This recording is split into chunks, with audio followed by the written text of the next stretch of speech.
Alhamdulillah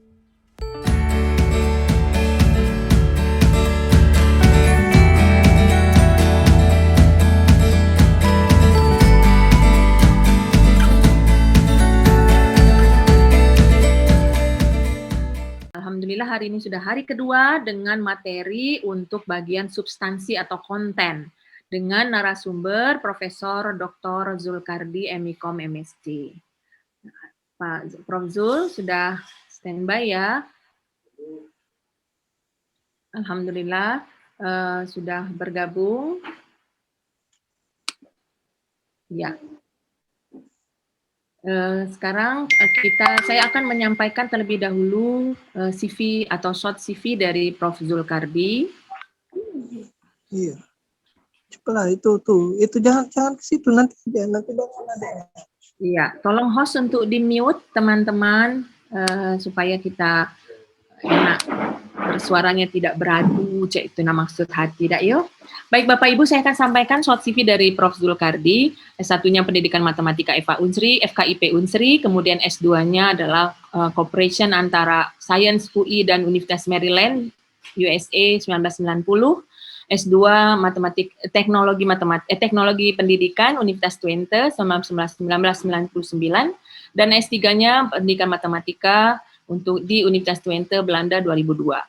Beliau adalah koordinator pendidikan matematika S3 sejak 2016, kemudian sebagai supervisor dari program PMDSU di pendidikan matematika sejak 2019.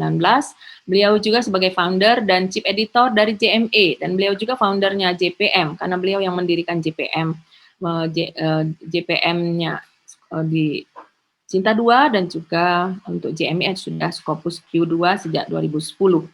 Beliau juga reviewer penelitian nasional Ristek BIN sejak 2019, kemudian asesor jurnal nasional 2018 sampai 2020, karena sekarang sedang proses untuk pengajuan baru, semuanya para asesor-asesor, dan beliau juga sebagai top 500 peneliti nasional SINTA 2020, sedangkan H-Index Scopus beliau 13 dan Google Scholar-nya 24. Baik Bapak Ibu, demikian CV singkat dari Prof. Zulkardi. Untuk selanjutnya, mari kita sebelum memulai acara kita, mari kita bersama-sama melafazkan basmalah agar diberkahi oleh Allah Subhanahu wa taala.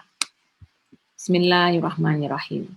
Baik, Bapak Ibu, selanjutnya kami serahkan kepada narasumber Prof. Zulkardi untuk memberikan paparannya. Ya. Silakan Pak. Terima kasih. Bismillahirrahmanirrahim. Assalamualaikum warahmatullahi wabarakatuh. Selamat pagi, salam sejahtera untuk kita semua. Bapak Ibu yang saya hormati, saya sudah memantau sejak kemarin, semangat sekali ya memang dalam rangka persiapan akreditasi, walaupun sebenarnya tahun depan ya, yang tahun ini hanya saja, tapi persiapan itu perlu dari jauh-jauh hari gitu. Khususnya substansi ini gitu. Karena substansi ini biasanya nilainya tidak mudah, sulit gitu. Karena menyangkut artikel dari orang lain gitu ya, bukan dari kita.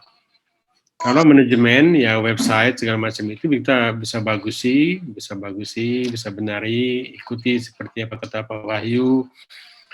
Jadi masalah biasanya dalam seminar ini biasanya jadi masalah. Ada seminar soalnya, ada pembukaan rektor itu ya. Kayaknya banyak juga raker Unsri. Nah, jadi pengalaman saya jadi asesor itu yang biasanya sulit untuk menembus Cinta 2 ya. Itu karena memang nilai dari substansi ini yang sulit. Nah, hari ini kita akan lihat bagaimana nilai substansi itu kok sulit gitu kan.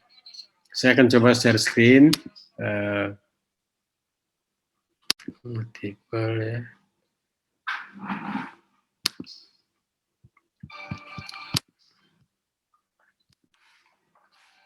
Ya.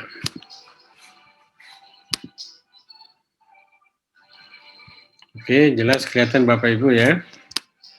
Ya. Ini judul kita persiapan substansi sebelum diakreditasi. Kemudian Ini tadi CV sudah dibicarakan. Nah, agendanya kira-kira begini, bahwa tentu sekilas kita akan lihat JMB Unsri, karena bagaimanapun salah satu strategi jadi pengelola jurnal ini, kita harus belajar dari jurnal yang terbaik, jurnal yang bagus, jurnal yang memang rankingnya tinggi dari bidang kita khususnya minimal ya. Untuk website sebenarnya cari website yang paling bagus, yang website menarik gitu. Nah, kita bisa belajar copy paste jika perlu hanya bisa diganti-ganti. Itu cara belajar dengan OJS atau sistem open access ini gitu kan. Dan kita lihat kriteria penilaian secara umum, kemudian penilaian substansi dan juga gaya penulisan. Kemudian kita akan ada diskusi dan simulasi. Saya akan coba nanti simulasi 1, kemudian seperti kemarin sudah ada Excel-nya ya. Silakan nanti masing-masing mencoba menilai apa yang kita baru pelajari, kemudian nanti kita coba-coba diskusikan masing-masing, ya, Bapak Ibu menjadi asesor masing-masing gitu kira-kira. Ya, yang pertama ya kita belajar dari jurnal, katakanlah kebetulan memang jurnal yang saya kelola sekarang JMB ini dia sebagai jurnal yang sudah menjadi Q2 ya, Simago, dan ini dengan SJR 0,5 ya, dan saat ini menjadi top pertama ya, dari 5.565 ya. Jadi ini jurnal Universitas Sriwijaya, kita patut bangga di sini. Tapi di balik itu nanti kita akan lihat dari mana impact-nya. Jadi sebenarnya ranking itu berdasarkan apa? Berdasarkan impact ini nah, yang sebelah kiri sekali gitu. Nah, impact ini ada rumusnya. Tentu sebagai pengelola jurnal, sebaiknya Bapak Ibu tahu apa sih untuk meningkatkan ranking jurnal, tentu lihat impact-nya. Karena bagaimanapun ranking itu juga penting. Oke, kita teruskan. Nah, inilah dasar ranking jurnal itu yang namanya impact atau faktor dampak, yaitu pengukuran terhadap banyaknya Allah ya Rahman ya pada 3 tahun terakhir. Dengan namamu yang maha pengasih dan penyayang. Oke, intervensi ya. Ini perlu dimatikan itu. Pengukuran terhadap banyaknya citasi pada 3 tahun terakhir dibagi dengan banyaknya publikasi pada 3 tahun terakhir. Berdasarkan data pada profil Google Scholar. Ya. Jadi ini rumusnya ya, sigma gitu ya. Jadi sebenarnya maksudnya jumlah citasi selama 3 tahun dari 0 sampai min 2 itu 3 tahun. Kenapa min 2? Karena 2 tahun sebelumnya, maksudnya 0 ini tahun sekarang dibagi dengan publikasi 3 tahun terakhir. Nah, dari rumus ini kalau secara matematik bagaimana supaya meningkatkan nilainya ya? Yaitu tadi perbanyak citasi gitu. Citasi apa? Citasi terhadap jurnal. Citasi terhadap jurnal Bapak Ibu gitu. Ya kan? Kemudian jumlah publikasi kan jumlah masing-masing artikel gitu. Nah, apa-apa itu ikuti standar saja, minimal 5 ya. Jangan kurang dari 5, karena kurang dari 5 langsung di-dis nanti. Nah, jadi jumlah citasi itu bisa dipupuk gitu ya. Cara memupuknya artinya selagi artikel-artikel yang ada di jurnal itu bagus, ya, kualitasnya, nah tentu yang perlu dipelihara, maka orang akan mensitasinya. Gitu. Orang akan mensitasinya. Kemudian juga perlu diketahui bahwa jumlah artikel yang boleh di jurnal kita itu dari satu edisi adalah 40% paling banyak. Ya. Jadi boleh loh. Kadang-kadang salah informasi, tidak boleh publis di jurnal sendiri. Waduh, kalau tidak boleh bagaimana gitu ya? Boleh ya. Jadi boleh kita ya, nama kita atau mahasiswa kita atau dosen kita, dosen Unsri maksudnya kalau kita di Unsri ini. Jadi dari 10 artikel yang terbit bisa 4 ya dari Unsri gitu. Tapi memang tidak boleh nama kita semua gitu. Kalau pernah ada nama kita 1 tidak apa-apa gitu. Ya. Ya. Tapi bimbingan kita dosen yang lain tidak apa-apa. Nah, tentu karena dia memang di kelompok kita, dosen kita, mahasiswa kita, tentu ya, mereka juga akan membaca jurnal ini gitu. Nah, karena dia membaca jurnal ini, tentu dia dijadikan referensi ya paling tidak 1, 2 gitu. Dan saya terus terang sebagai editor, ya mau jujur saya kalau ada berkaitan dengan apa yang ada di artikel di jurnal saya, tahu-tahu saya lihat referensinya itu tidak ada merefer atau mereferensi dari jurnal kita, biasanya kita kembalikan salah satu omongan dari kembalikan itu ya tolong ditambah lagi ya, tolong ditambah lagi referensinya, tolong ditambah lagi referensi kalau bisa sarannya di beberapa artikel di jurnal ini ada yang sesuai. Itu sebenarnya menggiring mereka untuk mensitasi. Oke, kemudian roadmap, nah ini penting ya, dalam membangun satu jurnal atau riset juga ya sama ya, ini perlu ada roadmap gitu, entah pada nanti orangnya gantian atau siapa, pokoknya jurnal itu harus ada sejarah, ada roadmap. Jadi biar kita tahu gitu perjuangannya gitu ya, jadi dimulai dari lokal tahun 2010, akreditasi setelah 5 tahun. Berarti kan di sini 5 tahun. Kenapa? Karena zaman dulu untuk akreditasi itu harus 3 tahun ya. Harus 6 edisi gitu, 6 edisi. Jadi 3 tahun. Ya berupa prosesnya juga sehingga total setelah 5 tahun baru akreditasi. Zaman dulu susah akreditasi B gitu ya. Sekarang ya katakanlah mudah lah untuk Sinta 2 itu. Dibanding dulu gitu ya. Kemudian tahun 2018 3 tahun baru Scopus. Berarti kan setelah Scopus, ya, banyak yang nanya, ya, kalau Sinta 1 otomatis karena Scopus, Sinta 1 seperti jurnalnya Pak Febrian, ya, hukum, kemudian jurnalnya Pak Ishak Iskandar atau Pak Aldes, itu mereka langsung Sinta 1. Bahkan Pak Aldes itu dari Sinta 3 ke Sinta 1. Kalau Febrian dari Sinta 2, ya, hukum ke Sinta 1. Nah, kemudian ada proses lagi yang sebelum Q itu ada side score, ini juga perlu diketahui ya, side score Scopus setahun, kemudian setahun lagi baru ya, Simago, kemudian nanti ada proses yang perlu kita pelajari ya, ketika dia naik ranking di Sinta ya.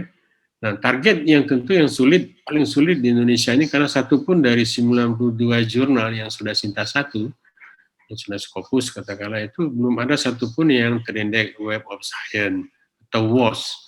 Nah, ini juga tantangan kita, tantangan semua, bahkan tantangan negara kalau menurut orang Ristek bicara jurnal. Nah, jadi artinya apa? Artinya perjalanan ini masih panjang, jadi jangan susah-susah, tenang, keep calm, ya belajar. Tapi menarik sih memang karena bagaimanapun jurnal ini nanti menunjukkan bahwa ini adalah satu kerjaan untuk orang banyak ya. Ada amal jariahnya juga di sini gitu. Ya. Nah, ini yang terbaru dari jurnal JME yang sudah ya reakreditasi kemarin dan peringkat 1 berlaku 5 tahun sampai 2025 ya. Ini penerbitnya program studi S3 Pendidikan Matematika Unsri bekerjasama. Nah, bekerjasama dengan Himpunan Matematika Indonesia. Ini juga membuat nilainya jadi besar. Bukan hanya nilainya jadi besar, tapi juga jaringannya banyak. Karena bagaimanapun ini milik Indonesian Mathematics Society ya. Jadi milik Himpunan Matematika Indonesia, selain milik Unsri. Nah, menariknya dari sertifikat yang terbaru sekarang, kalau zaman dulu yang nandatangani direktur, sekarang Pak Menteri langsung loh, Pak Bambang ya, Sumantri Brojonegoro gitu. Jadi Pak Menteri langsung nandatangan. Jadi betapa menariknya sertifikat ini sekarang. Oke, nah itu JME, jadi website JME tentu sudah ada di Unsri, silakan kalau untuk belajar ya, dilihat kok bisa itu jadi Q2, kok bisa ranking 1 Indonesia, silakan dipelajari, silakan di-copy, dilihat idenya ya, nanti tidak ada masalah karena sudah free, bebas gitu. Jadi bandingkan dengan website Anda, bandingkan dengan apa yang ada di, kurangnya di mana, tambahi gitu, itu cara belajar yang menarik untuk mengelola jurnal. Beberapa info penting tentunya ada surat terakhir kemarin bahwa untuk akreditasi atau reakreditasi efektif tanggal 3 Februari mendaftarnya. Syarat-syaratnya ini banyak ya, syaratnya. Yang jelas kalau jurnal yang baru terbit ya, itu 2 tahun berturut-turutan ya. Hitung mundur baru bisa, jadi misalnya sudah 4 kali setiap 6 bulan ya. Kemudian frekuensi minimal 2 kali, kemudian sini artikel sekurang-kurangnya 5 artikel, ya, jangan sampai ada yang kurang.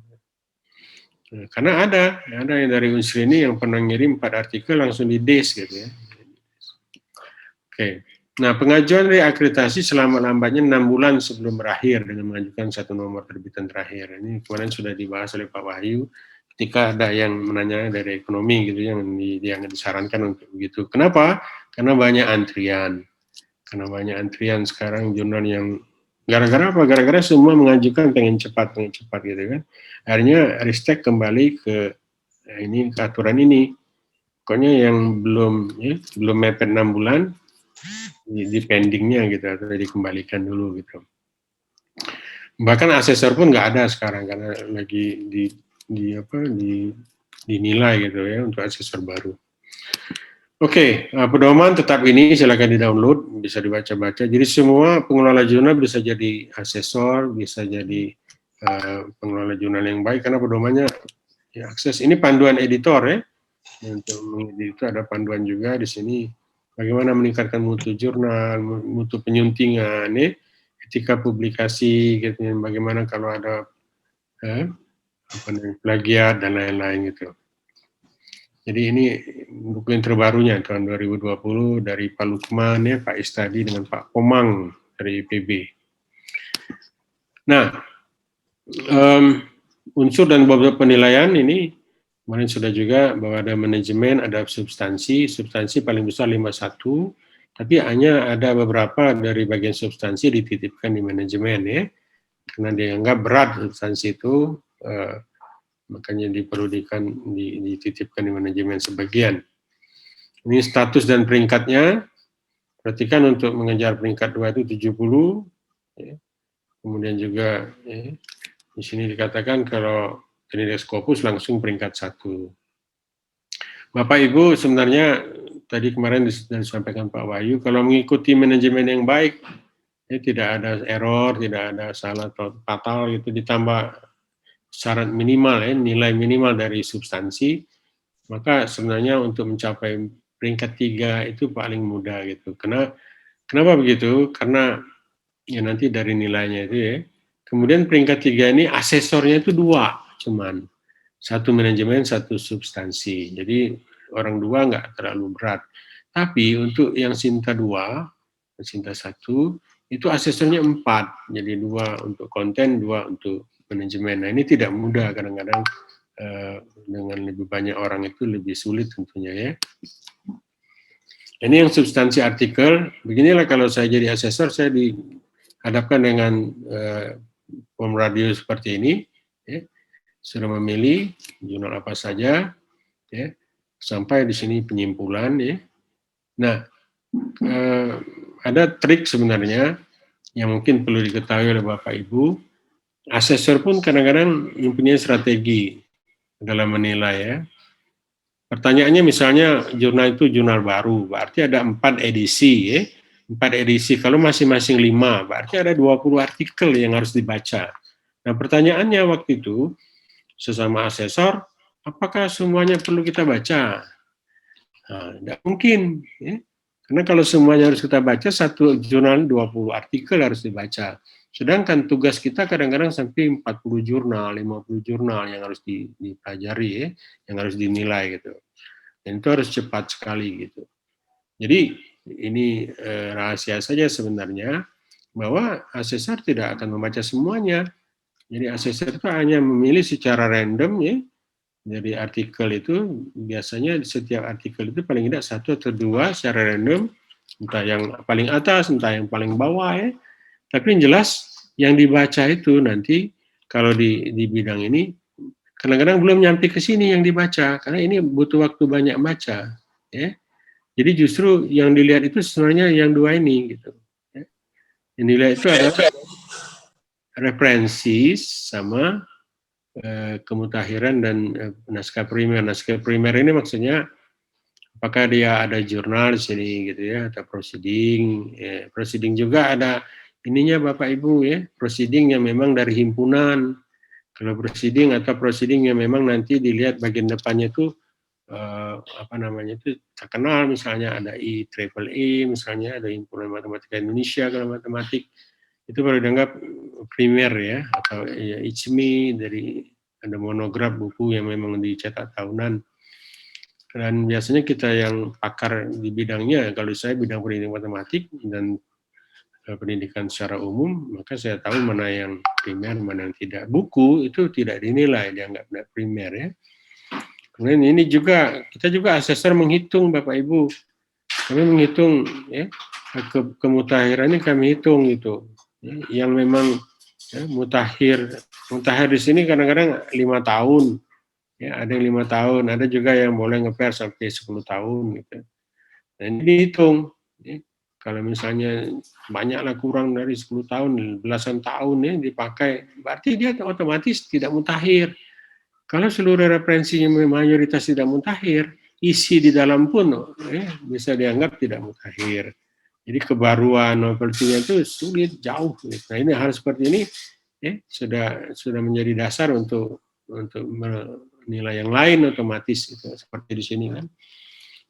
Kebaruan itu akan berhubungan langsung dengan pustaka ya. Kemudian ini pembahasan ya.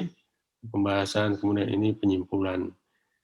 Oke, kita teruskan. Kalau gaya penulisan biasanya tidak juga dilihat semuanya, tapi kalau mau detail baru. Tapi yang lihat itu biasanya artikel duluan. Kalau artikelnya sudah, judul artikelnya. Kalau judul artikelnya tidak lugas, tidak informatif, panjang ya, panjang sekali gitu. Bacanya aja capek, apalagi mau baca di dalam, baca judul aja capek, apalagi baca isi gitu ya. Itu tidak eye catching, itu tidak membuat mata untuk stop membacanya. Jadi jangankan asesor, orang lain pun akan terus nggak bacanya. Itu nilainya tidak bagus. Oke, itu secara umum.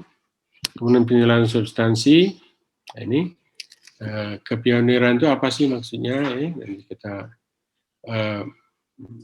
ya kemutakhiran atau state of the art ilmu dan teknologi ya. Nah ini bisa dibaca di bagian pendahuluan biasanya, ya, menunjukkan bahwa apa yang diteliti itu ya, sama seperti kemampuan menulis sebenarnya, dia dari umum dulu, dari umum, kemudian dia mengerucut nanti menjadi fokus dari apa yang akan ditelitinya, muncul permasalahan ya. Nah, waktu yang dijelaskan dari umum tadi itu biasanya dia berdiri di atas shoulder orang lain, ya. Jadi artinya dia penelitian sebelumnya dan sampai yang terbaru, terus mana yang kurangnya sehingga dia perlu gap analisisnya itu perlu mengisi gapnya itu. Nah, dari situlah muncul masalah sehingga dia harus. Nah kemudian nanti muncul tujuannya apa? Kira-kira biasanya itu inti dari introduction ya.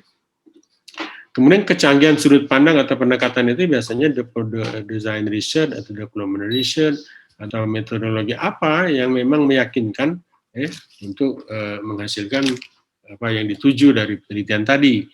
Tapi intinya dia pendekatan yang dipakai itu dia detail. Artinya asesor yakin bahwa orang ini artikel yang dibaca itu detail, yakin akan bisa diulangi oleh orang lain atau trackable namanya.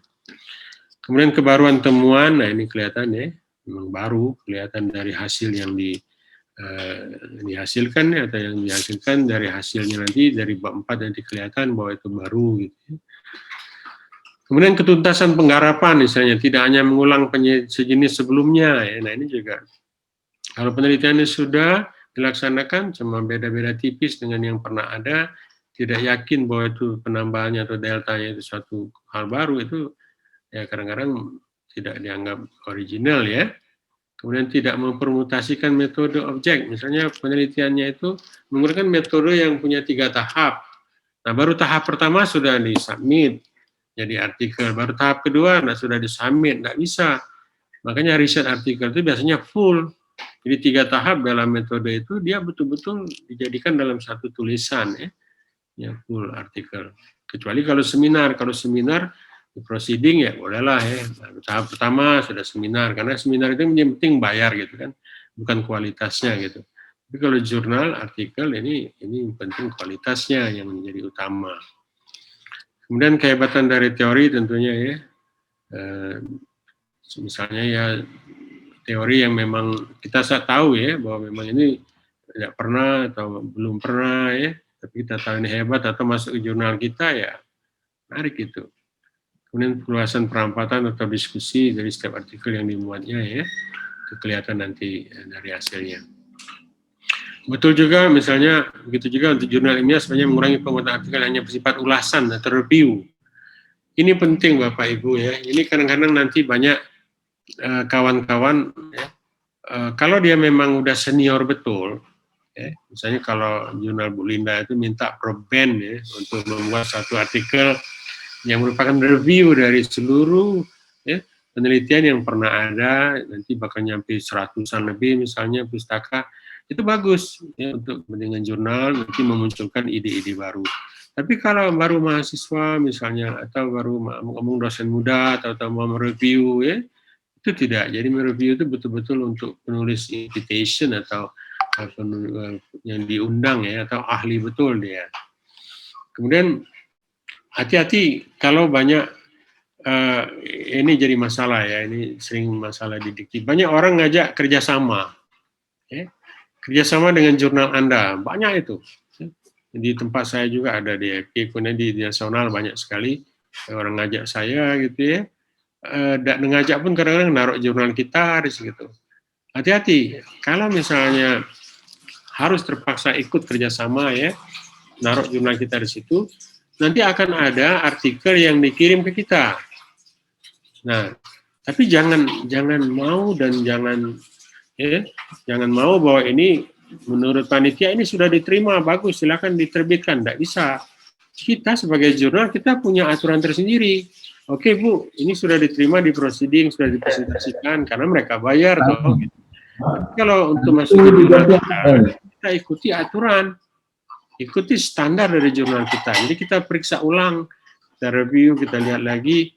Kemudian karena ini sudah dipublikasikan, maka nilainya itu kalaupun diterima harus minimum sekali, dan juga ada tambahan harus ditingkatkan dari yang ditampilkannya di proceeding atau di jurnal itu, di konferensi itu. Bahkan nanti diberi keterangan bahwa artikel ini pernah diterbitkan, kalau pernah misalnya ada di proceeding abstraknya misalnya, pernah diterbitkan di proceeding konferensi ini, tulis di bawahnya. Jadi yang di jurnal kita betul-betul extension atau peningkatan yang banyak, bahkan sampai 50% dari yang pernah ada di proceeding itu. Nah, nanti dalam TPAK dia tidak bisa makalah yang digunakan, ya, pernah diterbitkan, pernah dipresentasikan, atau bahkan pernah diterbitkan di proceeding atau bisa masuk jurnal, maka untuk TPAK dia tidak bisa digunakan sebagai syarat khusus, ya. Jadi banyak rentetannya. Dan jurnal kita, ya, misalnya gara-gara kerjasama dengan saya pernah lihat misalnya ada beberapa, jadi banyak sekali, jadi mendadak banyak, jangan mau. Jadi misalnya banyak, jangan mengganggu, misalnya kita biasa cuma 5 atau 10 jumlah per edisi. Gara-gara banyak yang ini, kamu naik jadi 15, jadi 20, nah ini merusak. Ini nanti akan mengganggu dan juga membuat nilai kualitas dari jurnal itu.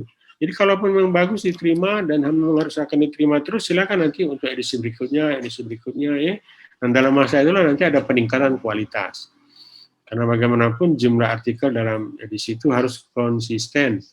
Ya, misalnya 6, ya 6. Kalaupun nambah jadi 10 harus diomongkan, ya, mengapa nambah gitu. Apalagi sudah sering terjadi masalah ini kalau dia sudah terindeks Scopus seperti jurnal yang saya kelola, itu banyak yang mau, Pak, bisa masukin aja gitu, ya. Banyak-banyakin gitu, dari sekarang kan cuma 10 standar. Ya, karena jurnal yang nakal itu ya, akhirnya di-brandel dari Scopus itu dari 10 biasa, tapi karena untuk mencari uang jadi 100 gitu, ya. Kalau misalnya cuma 2 kali, 3 kali setahun, jadi setiap bulan gitu, bahkan setiap 2 minggu. Nah, ini sudah bisnis oriented, akhirnya jurnal itu dihapus dari Scopus. Kemudian kejelasan analisis pada kesenjangan berdasarkan state of data menjadi hal penting menunjukkan original atau kebenaran jurnal. Jadi masalah nilai POD ini sangat tinggi dan tidak mudah, ya. Kita lihat contohnya, ya, kapan dia dapat 6, ya, ini sebenarnya nilai dari subjektivitas dari asesor gitu ya. Jadi tidak mudah. Biasanya main di sini atau di dua ini. Kemudian makna sumbangan ilmu diukur dari berapa tinggi kontribusi jurnal artikel yang dimuat pada pemajuan indeks, IPTEX dan penyelesaian masalah pembangunan ya. Itu ini juga ya biasanya ini nilai dari objektivitas atau subjektivitas dari asesor gitu ya. Dia tahu bahwa memang ini di bidang dia memang lagi advance ya, lagi sangat bermanfaat, dipakai untuk pembuatan robot, dipakai untuk pembuatan program komputer, dia ada database, dia tahu bahwa ini digunakan di artificial intelligence. Jadi memang advance ilmunya dan terbaru ya. Itu biasanya makanya jadi asesor itu, asesor konten ini biasanya orang yang dianggap pakar di bidangnya. Jadi bukan pakar di artikel jurnal ya, kadang-kadang pakar di bidang dari jurnal itu gitu. Nah, ini yang saya bilang nisbah atau rasio. Apa yang dimaksud rasio di sini maksudnya pustaka acuan primer terhadap pustaka acuan lainnya merupakan ya, pembuat pemikiran dan gagasan dengan kerangka penulisan. Ini maksudnya jurnal ya. Primer di sini jurnal ilmiah. Tapi proceeding yang saya bilang tadi, proceeding juga dibatasi proceeding yang memang himpunan ya. Kemudian disertasi yang dibukukan tentunya ya, dan tesis, monograf. Ya. Nah, buku lain yang merupakan hasil penelitian langsung, berarti kan buku referensi namanya ya. Kalau bukan buku referensi, buku ajar itu kadang-kadang dianggap kurang. Ya. Kemudian nilainya itu sampai 80% ya. Ya, supaya dapat nilai 3. Nah, biasanya itu hanya bermain di 1-2 gitu. Dikit sekali ya artikel. Nah, ini bagaimana? Ini kan kadang-kadang bukan artikel kita. Nah, kita sebagai editor mestinya yang mengiring mereka, tolong waktu dikembalikan pertama, kalau memang harus ada kembalian, tolong ditambahi jurnalnya, artikel jurnalnya, ya. Tolong bukunya dikurangi. Jadi saran-saran dari kita yang harus gitu. Ini kelihatan ya, bukunya banyak sekali ya. Primernya hanya kurang dari 40%, bisa kita bilang gitu ya. Sehingga dia akan sadar, oh dia nambahi. Ini penting.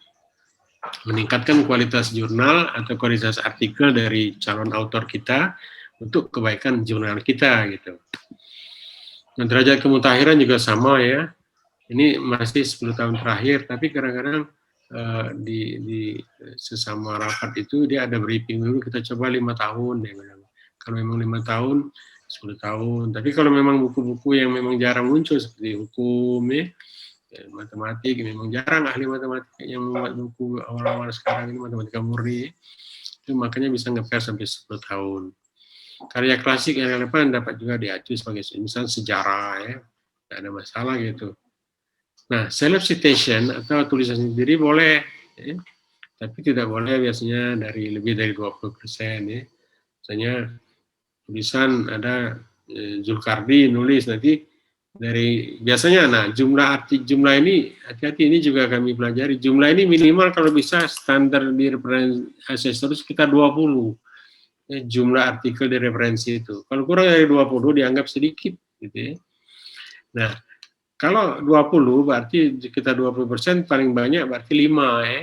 Lebih dari 5 menggunakan nama saya itu sudah berlebihan self citation-nya gitu. Ini perlu juga diingat gitu. Jadi derajat kemutakhiran ini sangat penting. Nah, itu yang saya bilang tadi bahwa kadang-kadang kita aja, asesor kita aja kalau melihat artikel orang langsung aja lihat. Kalau banyak yang lama sekali usang sumbernya ya susah. Nah, untuk pembahasan apa penilaiannya gitu ya. Penilaian dalam pembahasan ini perhatikan di sini sangat baik cukup. Ini betul-betul judgement dari kepakaran dari asesor itu ya. Jadi ketajaman analisis dan sintesis yang dilakukan secara kritis dapat meningkatkan derajat artikel dan mutu jurnal. Yaitu ketajaman itu meliputi deskripsi temuan karya yang membahas secara tajam. Jadi dia betul-betul mendeskripsikan temuannya. Jadi hasil tadi dari bagan-bagan atau gambar-gambar atau tabel-tabel dia deskripsikan dalam bentuk kata-kata. Kemudian dia kaitkan namanya dengan konsep dan teori sebelumnya ya. Dia bandingkan secara kritis dengan karya orang lain. Ya, dia bisa menguatkan dan mengoreksi temuan. Yang namanya discussion ya. Discussion itu artinya diskusi harus dilihat dari sudut pandang yang berbeda. Ya. Jadi kemudian harus di berbagai sudut pandang ya. Kemudian dilihat kelemahan dan keuntungannya ya. Kelemahannya ya bisa jadi kekuatan dari riset itu, kelemahannya itu ya bisa jadi saran nanti untuk diteliti lebih lanjut. Itu discussion ya. Nah, kelihatan secara umum kalau di bagian discussion-nya itu tidak ada referensi atau cuma satu misalnya referensi, itu menunjukkan bahwa lemah dia ya, membandingkan dengan teori sebelumnya atau orang lain gitu. Nah, kalau penyimpulan ya sama sih sebenarnya, ini menarik, tapi perlu juga yang namanya sangat baik yang mana gitu. Karena banyak, kalau saya menilai ya secara yang lain saya lihat banyak yang main di cukup baik. Gitu. Menarikkan kesimpulan terpusat ya pada temuan baru yang dituangkan secara akurat dan mendalam. Jadi dia betul-betul memberikan statement, memberikan pernyataan atau menyimpulkan apa yang ditemukan, ya, kemudian detail gitu tentunya yang ditemukan tadi. Tapi bukan berarti memunculkan lagi data-data yang ada di bagian hasil tadi gitu kan. Temuan itu bisa teori, postulat, rumus, kaidah, metode, model, prototipe atau yang setara. Jadi kelihatan dari penjelasan temuannya, dari yang ditemukan itu apa gitu. Kemudian harus ada data hasil penelitian yang mencukupi. Artinya apa? Kesimpulan itu betul-betul ditarik dari hasil yang ada di bab sebelumnya, ya, di bagian sebelumnya. Gitu. Nah, itu juga penting ya. Oke, itu sedikit sekali sebenarnya bagian hasil itu. Nah, bagian selanjutnya gaya penulisan. Nah, ini juga dikit-dikit nilainya, tapi menarik ya. Judul misalnya. Efektivitas itu ya tadi, ya, lugas di sini informatif. Apakah lugas saja tapi kurang informatif.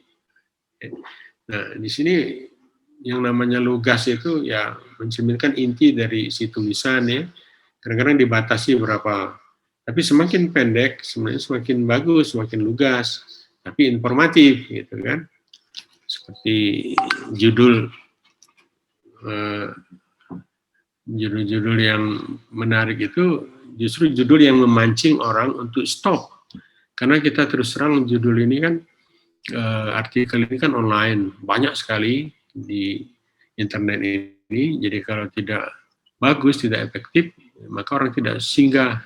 Kalau orang tidak singgah, orang tidak membaca ke dalam PDF-nya. Kalau tidak membaca, orang tidak mensitasinya. Nah, karena jurnal yang bagus itu adalah sitasi, outcome-nya adalah sitasi gitu. Nah, supaya orang stop itu ya judulnya harus betul-betul lugas dan informatif.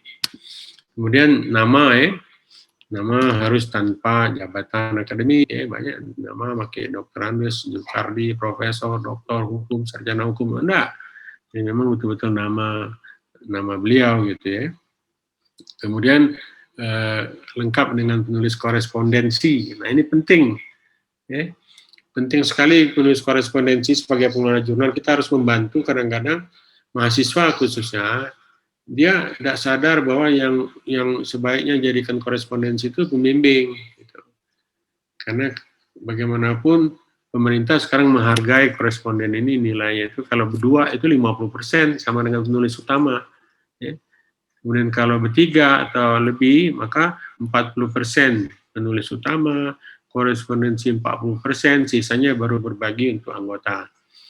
Tapi penulis korespondensi nanti akan dinilai ketika dia ngajukan pangkat, karena saya juga sering melihat di TPAK itu, dia dibutuhkan bukti bahwa memang Anda korespondensi. Jadi kalau nanti jadi pembimbing, Anda jadi korespondensi atau email Anda yang ditaruh di situ, maka dari submit awal, kemudian dikembalikan, kemudian direvisi, kemudian accepted, ya, itu harus ada buktinya. Sehingga nanti ketika digunakan untuk naik pangkat, dia diminta. Bahkan untuk digunakan di Sibana, untuk meminta duit ke rektor, ya, insentif, kalau kita publikasikan atas nama Unsri, kalau memang kita penulis korespondensi, harus ada bukti. Gitu. Kalau tidak, ya tidak bisa dianggap korespondensi gitu ya. Berarti yang tadi sebagai penulis utama dan jika khususnya sebagai penulis korespondensi, berarti Anda penulis anggota gitu. Dan nilainya kan beda. Kemudian nama penulis dan lembaga penulis harus ditulis lengkap tanpa ya. Kemudian konsisten, karena nanti beberapa orang penulis ada yang nama disingkat, ada yang tidak, biasanya tidak singkat semua. Oke, lembaga penulis ya penting supaya nanti kalau ada surat menyurat tidak salah gitu. Itu sebenarnya masalahnya di situ. Karena bagaimanapun artikel ini sama dengan buku, dia hidup terus ya secara online, sehingga nanti bisa suatu saat ada orang mau menghubungi. Oke, abstrak. Abstrak juga kalau besar nilainya 2 ya. Nah, supaya 2, sebaiknya memang minimal ada syarat minimal itu ya, ada tujuan, metode, dan temuan. Okay. Tapi jelas lagi temuan itu ada hasil, ada kesimpulan. Gitu. Di kesimpulan itulah temuan. Ya. Nah, kemudian di sini harus 2 bahasa ya. Kalau dia berbahasa Inggris, wajib ya ada di situ dikatakan abstrak bahasa Indonesia. Kenapa? Karena memang untuk masyarakat kita gitu ya. Kemudian di abstrak itu tidak ada acuan pustaka, belum acuan pustakanya nanti saja. Tidak ada gambar ya. Kemudian tidak ada tabel. Kadang-kadang memang ya yang namanya abstrak gitu kan. Hanya bagian kecil, potret kecil dari isi gitu. Jadi ini bisa diambil full sebenarnya di sini. Ya. Ini juga kata kunci bisa diambil full gitu. Tapi harus konsisten. Konsisten itu bahwa betul-betul dia mencerminkan apa yang ada di abstrak tadi. Gitu ya. Jangan sampai nanti di abstrak dan di judul tidak ada, atau muncul kata kunci gitu. Ya, jadi kata kunci itu memang ada kuncinya, baik di dalam maupun di abstrak ya sebagai kata kunci. Kemudian untuk ngecek bahwa memang abstrak itu bagus, kamu ketik di Google. Ya, kalau banyak, itulah berarti benar gitu. Tapi kalau nggak ada ya bukan kata kunci namanya ya. Jadi kata kunci itu biasanya dia sama dengan kata kunci orang-orang lain juga gitu di bidang kita. Misalnya STEM itu kata kunci gitu. Kalau matematika itu terlalu umum ya. Jadi apa matematikanya apa gitu. Jadi betul-betul yang memang banyak dicari orang gitu. Instrumen ini kan sebenarnya gambar dan tabel. Nah, kemarin ada jurnal dari yang dikelola Pak Aldes ya, saya baca kenapa Scopus menerima jurnal itu ya, padahal baru relatif baru ya, sama dengan yang hukum juga relatif baru. Nah, ada dikasih oleh Pak Aldes mengapa diterima. Salah satunya kenapa? Karena gambarnya bagus. Kualitas gambar dan tabelnya juga bagus. Gitu. Layoutnya bagus. Silakan. Jadi kalau kalian mau belajar gambar dengan layout yang bagus pada jurnal yang baru masuk Scopus, yang kemarin di Sinta 3, silakan belajar di jurnalnya Pak Aldes. Gitu, masukin. Itu sudah diakui Scopus ya. Diakui Scopus. Nah, dalam bidang lain, sarana pelengkap dapat berupa catatan kaki. Ini biasanya di hukum atau sosial ya. Catatan akhir dan kronologis proses editorial gitu. Yang jelas, dia harus informatif dan saling menunjang. Komplementer ini saling menunjang. Artinya ada manfaat. Gambar tabel juga saling menunjangnya di mana? Ini, gambar dan tabel ini menunjang cerita di paragraf. Ya. Nah, biasanya paragraf itu, paragraf dulu atau gambar dulu atau tabel dulu. Biasanya gambar dulu, cerita dulu, paragraf dulu, baru gambar di bawahnya. Ya. Jangan dibalik, biasanya begitu. Oke, penggunaan istilah kebahasaan, ya asal jangan ada kata yang salah ya. Jadi ada contoh kemarin ada Pak Ali Sauka itu senior sekali orang bahasa Inggris, jadi asesor. Ada satu saja kata salah dia bilang, berarti tidak diedit gitu. Ya kalau tidak diedit dalam satu artikel, berarti ya yang lain otomatis diragukan gitu. Jadi dianggap tidak bagus gitu ya. Jadi, boleh cukup baik, makanya bermain di cukup baik ini benar. Tapi kalau memang tidak ada kata yang salah, kemudian ya, benar langsung kedua biasanya gitu.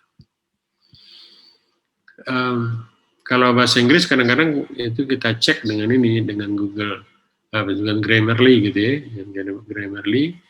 Kalau banyak grammarnya banyak yang salah, maka itu dianggap buruk ya, bisa 0 nilainya gitu. Oke, itu sebenarnya inti dari apa yang namanya pembelajaran buat kita semua tentang penilaian substansi. Tentu dari sini kita bisa cobakan, bisa lihat, ya. Karena substansi ini terus terang saya bilang tadi memeriksa artikel orang gitu ya. Jadi sebenarnya fungsi dari editor itu sangat penting untuk meningkatkan kualitas dari jurnalnya. Tentu kualitas masing-masing artikel harus baik. Itu sementara Bu Ratu, mungkin perlu diskusi dulu sebelum atau pertanyaan sebelum nanti kita mencoba melihat beberapa jurnal untuk dilihat secara umum dengan penilaiannya yang ada di Excel kemarin sudah dikasih Pak Wahyu ya. Demikian Bu